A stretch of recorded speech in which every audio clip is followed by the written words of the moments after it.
Greetings chat, this is Zmok, and today I want to make a guide for Shadowlands Season 2 for Holy Paladin, and in this guide here we're going to go through the talents, stats, covenants and soulbind, then legendary, domination shards, and then I'm going to go a bit through consumables, healing rotation, damage rotation, and cooldown tracker, and a few other helpful Weakauras.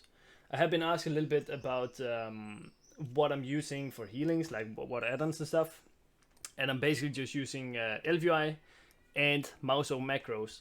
And I have Weakauras for every single class and spec. And those are available for my Twitch subs or patrons. And there's a link down below in the description.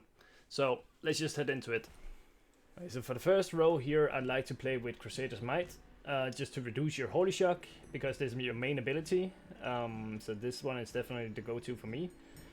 Second row, Judgment of Light. It's you pretty much have 100% uptime at this one here. It basically just does so whenever people are attacking the target where you threw your judgment at, they get a small amount of healing. I guess you could also play Saved by the Light. It basically just gives you like an absorb shield, like to the beacon targets that you have, but it has a 1 minute cooldown. But this one here you will have 100% uptime on, and no matter what HP people are at, they're slowly getting HP regained. For the third row here, I like to play with Blinding Light, because it's basically just a disrupt. Could also play with Repentance if you don't really have any classes in your group that can do any proper CC. But you need to keep in mind that this is not a true CC, so if you go close to the target that you use Repentance on, then you will get in combat. However, you can, for example, like use a mage or a hunter to go through first, so they trigger the combat, and then the rest of the party go through, and then the hunter will feign death or the mage will end this. That also works. Fist of Justice can be good if you're playing against, for example, a spiteful ethics, because if they're targeting you, you don't have to run out of the pack, you can just like hutch them more often. So reducing the cooldown of hutch here could be pretty good against that ethics. So basically anything works in this row here. For this row here, I like to play Unbreakable Spirit, just reduce your defensive cooldowns a little bit, and also having the lay on hands on a 7 minute cooldown is also quite nice for the tank. For this row, it kind of depends what covenant you're playing. If you're playing Venthyr, then I would always go Holy Avenger, just to have that extra cooldown, because having Ashen on 4 minute cooldown, that's a very long gap you have between your cooldowns. So having an extra cooldown in between is really nice for Venthyr. If you play Kyrian, then currently, until we get 57 renown, then I would probably play Divine Purpose just to get some more procs of your Word of Glory, or Shield of Righteous, of course. The thing is, when we have 57 renown, then if you unlock the Soulbind Mechanicus, then you can actually get your Divine Toll down to a 40-second cooldown if you're using Divine Toll on a pack with 4 mobs or more. And that means that you can actually line up your Divine Toll with Seraphim.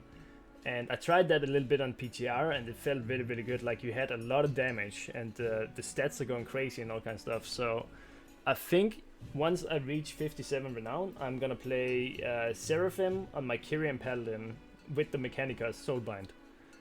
So for this row down here, I like to play with Awakening, just because you are healing the tanks a lot here compared to, for example, in BFA or Legion. So I feel like we're spending a lot of our holy power using Word of Glories onto the tank.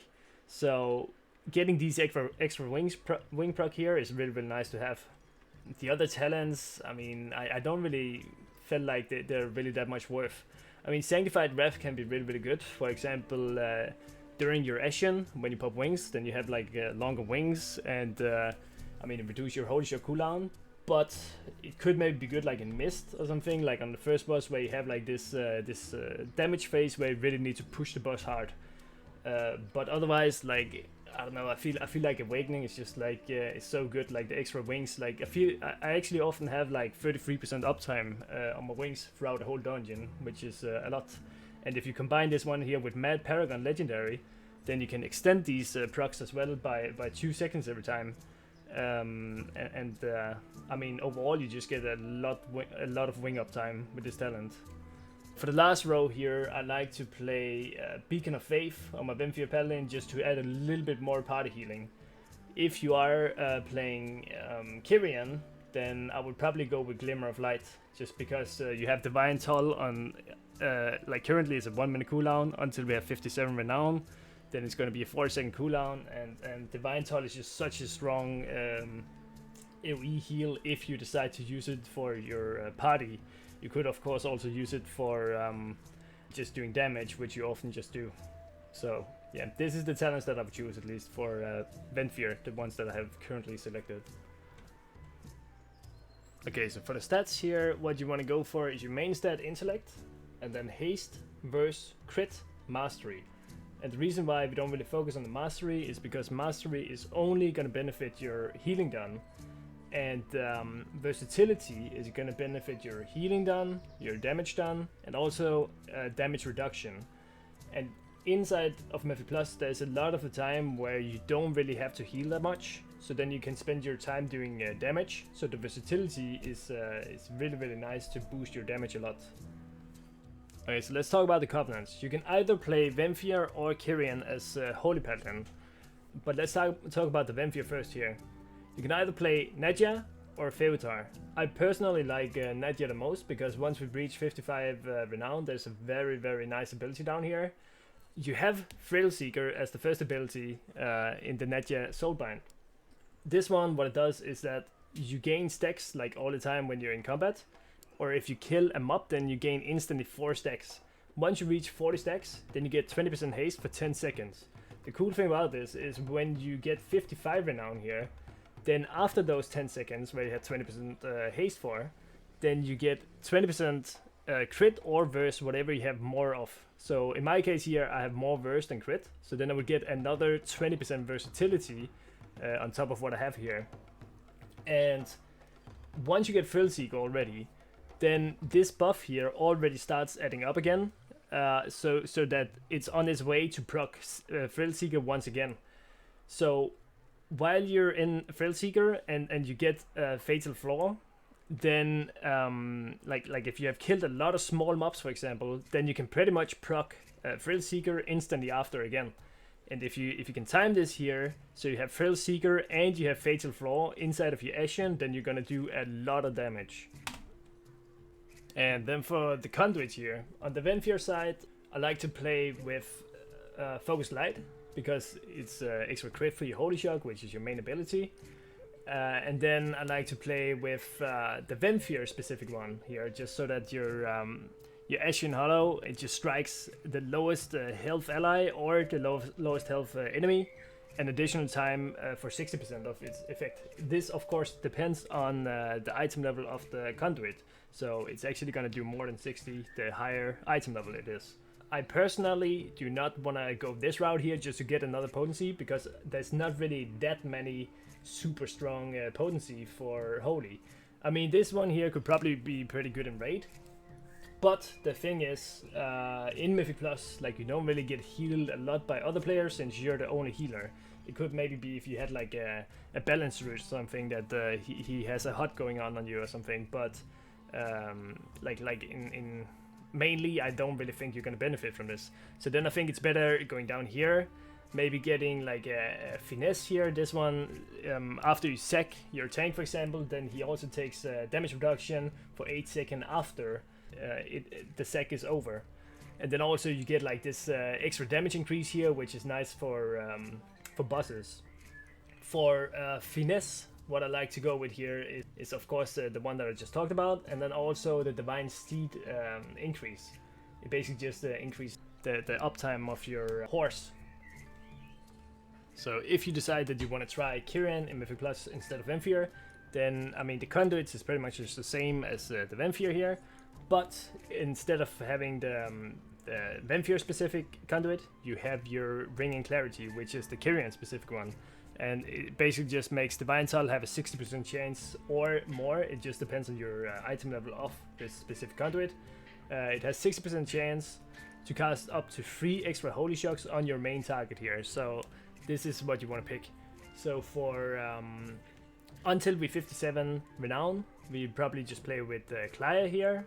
And then once we reach 57 renown, then you definitely want to play with Mechanicus, because that's where you can reduce your Divine Toll to a 40-second cooldown. As long as you are pulling a pack with like 4 mobs or more, and you use your Holy Shock on the enemy.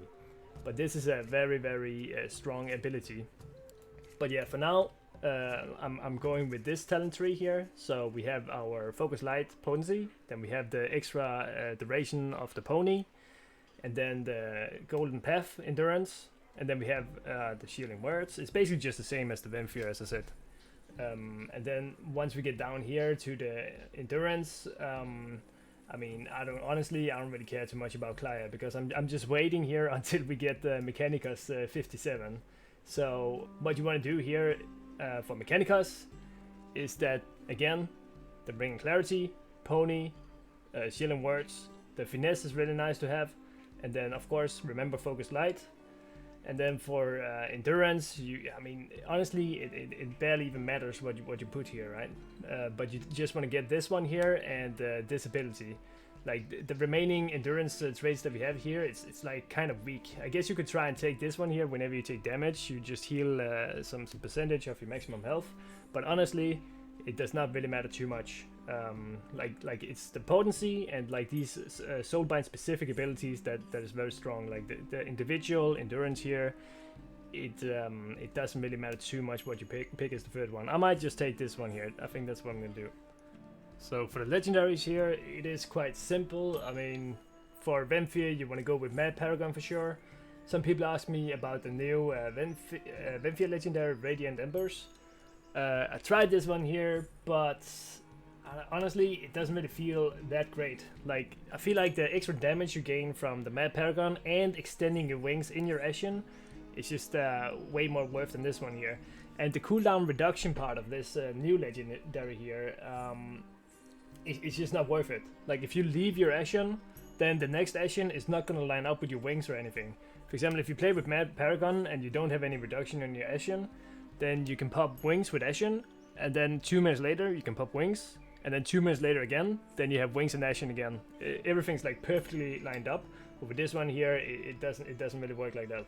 I mean, the extra duration of your Ashen could be good if there's like some super heavy healing intense fight. But in Mythic Plus, I don't really feel like that is the case. So the Mad Paragon is definitely what I want to play as Venthyr. So for the Kyrian Paladin, it's a little bit more tricky actually, because I wanted to go with Divine Resonance, but recently they nerfed this one by 50%, so honestly I don't even feel like it's worth playing with this anymore. What you could do is that if you go for safety only and you don't really care too much about the damage in your Mythic Plus runs, then you can go with Shock Barrier, which is basically 20% of what your Holy Shock heals. Your member will get an Absorb Shield, and this Absorb Shield will refresh every 6 seconds. But I do not like this too much because it's like only for safety, you know. So what I want to play on my Kyrian, I think, is going to be either actually Mad Paragon or Relentless Inquisitor. I'm going to play a little bit more around with these, but I think it's going to be one of these two actually that I'm going to pick. Maybe I'm gonna stick with the Mad Paragon just to do a little bit extra damage, but the 5% flat haste could also be nice. So I would probably pick between these two here. And remember, this is just Mythic Plus only we're talking about. Okay, so here in Season 2 there's a Shard of Domination, and these bring a lot of value into Mythic Plus, but even more value into the raid. You need to remember in Mythic Plus, the socket bonus from these domination pieces, they do not work. So that is only something for raid. So here in Mythic Plus, we don't really care about any bonus. We just want to go for the shards that bring us the most value. So here it would be a Shard of Dis, and it would be Shard of Beck, and Shard of Core. Like, those three are the ones that is gonna increase our damage. So those are the first three that you want to try and get and upgrade. You can upgrade them in Corphia for Stygian Embers. So we have 5 domination socket pieces, so we want to add 2 more sockets, but since they're unique equipped, then we have to pick some of the little less fancier ones. So these here is just like for survivability, and Shard of Cure, it's gonna give you an Absorb Shield up to 3.3k. Of course, this also depends like how much you upgraded and stuff. And Shard of Rev, where you just get a little bit of leech. Those are the ones that I would pick at least.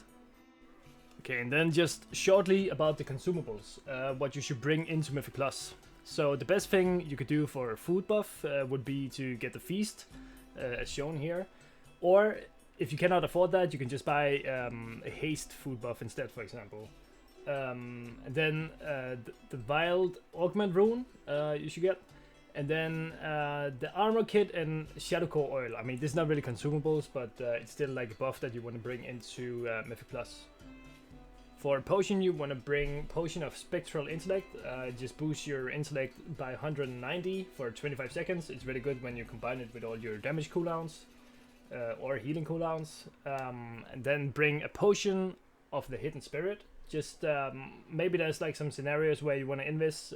You might have a rogue, but sometimes you might want to Shroud, and then maybe later on you want to invest when Shroud is on cooldown. So it's always good to have. It could also be like if you wipe completely, but there's a pack that you cannot get through, and then Shroud is on cooldown, then it's always nice to have an invest pot ready. And then of course, Spiritual Healing Potion. And one more potion that I actually didn't list here, that is Mana Potion. Could be really nice to have. But I never really use Mana Potion myself. But you could maybe, maybe your tank is pulling before you're ready, and then you're gonna end up going so maybe you want to bring a Mana Potion just to make sure. Okay, and then since it's new FX and there's a lot of anime powers that you can pick, then I thought I would just quickly go through them and what anime power I think is best for each of the 4 lieutenants. So for the first one here we have Sukuran the Breaker, and the power that I prefer from this one here is for sure the self-healing, because that means you need to spend less time healing yourself, and then you can use more globals either doing damage or heal other players as well. The other two, I mean, you have an Absorb Shield. It would only really be good if it could prevent like a one-shot or something, and the Dancing Shoes, I don't know, like there's like, you would just never pick that one. And then we have Aura's Cold Heart, and here you can pick between movement speed, eat faster, or randomly stun mobs that you're attacking every 30 seconds. Here I like to take the movement speed because it also helps your tank being able to kite the mobs more easily. You could also take where you eat food faster, but I actually, like on the PTR, there was a bug on this one here, so it didn't really work with like drinking, so it was actually only food. So for example, like the mage food was speed up because that's actual food, but like a mana drink, that didn't boost the amount of speed that you were drinking with. So that was kind of weird. I'm not 100% sure if that's fixed by now, but I would hope so. But for sure, movement speed here. Okay, then for Incinerator Akolef, here you can choose between get 12% haste, but you burn 5% of your maximum health every 3 seconds, or Champion's Brand, it just gives you some stats, as long as you're above 70% health, or Bottle of Sanguine Ichor. This one is basically just like randomly gonna like pulse out damage and healing to mobs and players around you. So this one here for sure, the 12% haste is definitely better. If you play with a beacon on yourself, or if you play with Glimmer for example, you won't even feel the 5% that you're taking. Then for the last one here, Executioner of Varuf. Here you can choose between stats once again, or where you can gain mana. This is like basically orbs stop dropping around you, so you need to like go and pick them up. Or where you can stand still and then you get some self-healing. But this one here, I mean, once you move then you're gonna heal like some team members and stuff, but it's like, that one, it feels so bad because like you're moving a lot in Mythic Plus. So here definitely go for the stats, or if you find yourself a lot, then you could try and play around with the mana. Alright, so for the healing rotation in Mythic Plus here, there's not really a specific rotation that I can give you because it's really situational, how you use your abilities and stuff. But I can tell you that you should focus on using your Holy Shock as much as possible and try to reset it and try and heal as much as possible with instant cast and not like hard cast all the time. If you hard cast all the time, you're definitely gonna go faster, but sometimes it might be necessary. For example, here in this clip here, you can see I'm really struggling to heal the tank, so I'm actually spamming Flash of Light on top of him while he has the beacon on, so I get 1 holy power each Flash of Light that I do, and then I can use my holy power on Word of Glory. But if it's not in such a stressed situation, then you want to use your Infusion of Light proc on using a Holy Light. What that also means is that when you use Holy Light with your Infusion of Light proc, you actually get an additional Holy Power. So if you use it on a beacon, you actually get 2 Holy Powers for it. But as I said, try and use your instant heal as much as possible. And honestly, in Mythic Plus, I never really use Light of Dawn. So it's Word of Glory, Holy Shock, and then Flash of Light and Holy Light. That's what you're using. But mainly, it's just Holy Shock and Word of Glory. It is worth mentioning Light of the Martyr, because this ability is actually used quite a lot as well in Mythic Plus. But it is, again, very situational when you use it.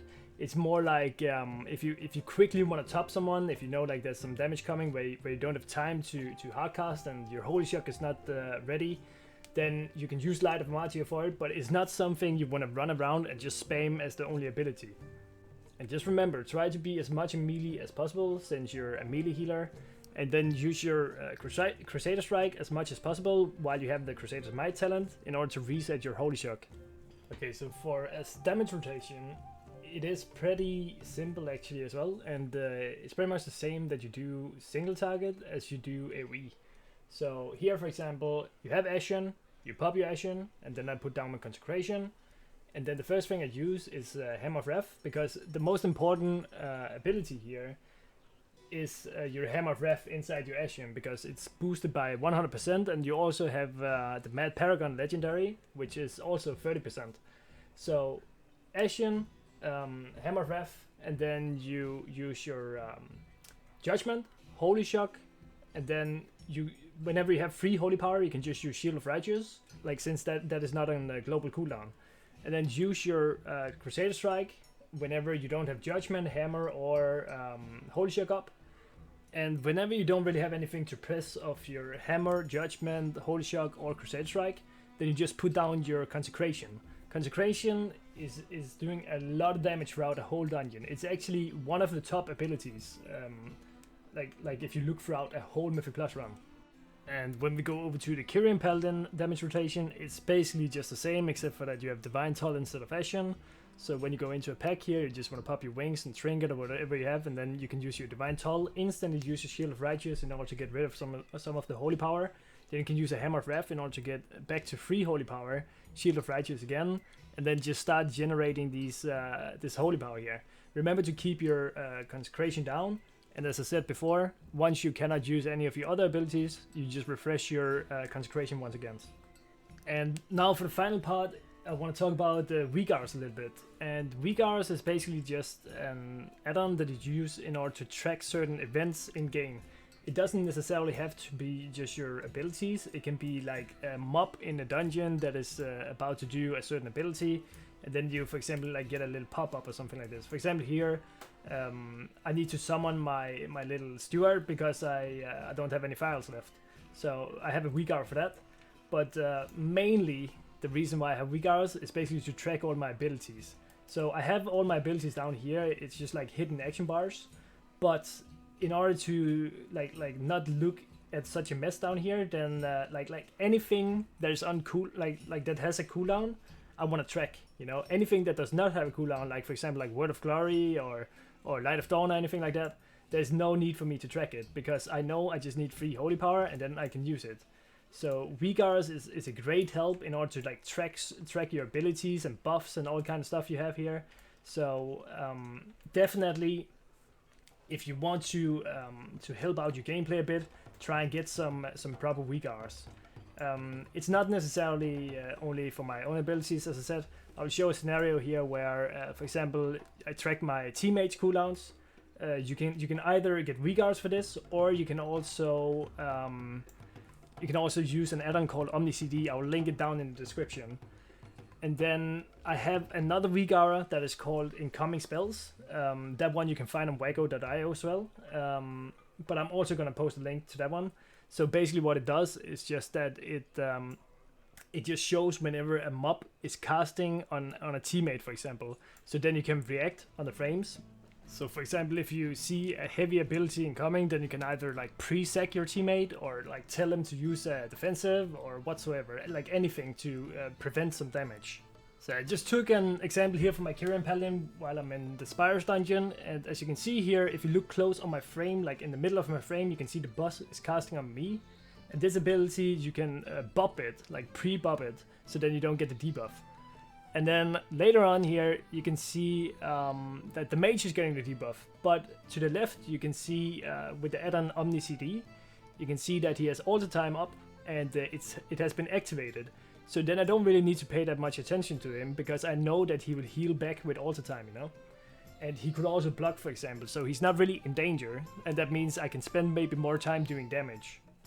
But yeah guys, that is it for this video here. I hope you enjoyed, and if you have any questions or anything, then I'm streaming nearly every day, at least every weekday, on my Twitch channel, twitch.tv/Zmok, and I'm happy to answer your questions. You can also join my Discord. I'll put a link in the description, and then check that out.